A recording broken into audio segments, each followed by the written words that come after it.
Details on how an Orlando officer was able to clock in and out dozens of times on his alleged shifts from his home without anyone knowing for months. Nick Papantonis is live from Orlando Police Headquarters. And Nick, you're trying to figure out if any more officers are being investigated tonight.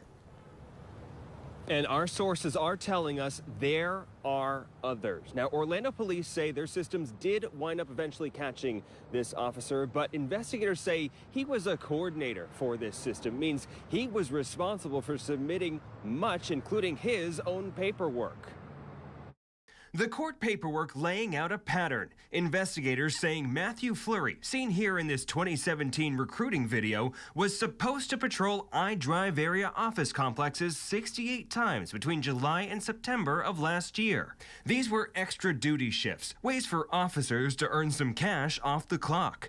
They say in many of those 68 shifts, Fleury never left his house in Claremont, racking up more than $12,000 in the process. And in 2 cases, he was working his normal shifts, double dipping. Detectives say it was Fleury's radio and other equipment with GPS trackers that caught him, and his failure to call in and monitor that radio for other officers in need of help.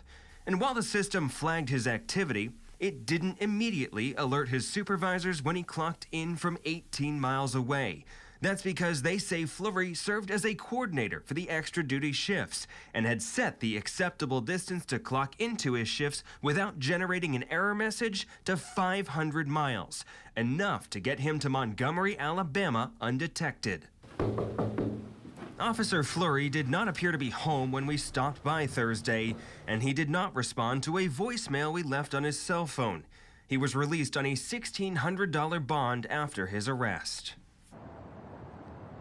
Now, OPD did say that Officer Fleury retired from duty when confronted with these accusations, but he would have been terminated based on what they uncovered. It's not clear if he worked more shifts than what they were just able to track in July. And that's because they only retained GPS data for so long. They did just send me a statement 15 minutes ago that they said will prevent they've got some new technology that will prevent this from happening again. They say, quote, "This system ensures officers are only paid when they are physically present at their assigned job location, thereby preventing similar incidents from occurring in the future." They said that investigation is still ongoing.